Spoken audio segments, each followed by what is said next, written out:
ქართულ ენაში საერთოდ მახვილი არის პირველ ენაზე. და ეს უნდა იყოს დაცული აუცილებლად ალბათ სიმღერის ტექსტის დროსაც, ხო? რა თქმა უნდა, დაცული უნდა იყოს თვითონ მუსიკალურადაც, მაგრამ როდესაც მუსიკალურად არის ფრაზა აწყობილი, რომ მახვილი სადღაც შუაშია, ან ბოლოში, ეს თვითონ ტექსტუალურად გაგდებს. ანუ შენ ბოლოში მახვილი გიწევს, რომ ერთ მარცვლიანი სიტყვა იხმარო, როგორც კი შენ ხმარობ სამმარცვლიან სიტყვას, მაშინ მახვილი გამოდის ბოლო მარცვალზე და გამოდის რაღაცა უაზრო სიტყვა.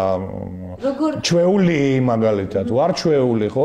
ჩვეული მაშინ გამოდის და არა ქართული არის ეს ყველაფერი და შესაბამისად ყალბი და რაღაც ყურით მოთრეული. ამიტომ ძალიან რთულია თანამედროვე კომპოზიტორებთან მუშაობა, რომლებსაც უკვე მუსიკა მოაქვთ და აი მსგავს რაღაცეებში ვერ ერკვევენ, რომ რაღაც ბაძავენ რაღაც უცხოურ სიმღერებს და ნუ თუ უცხოურ მელოდიას უნდათ, რომ შეუსაბამონ ტექსტი.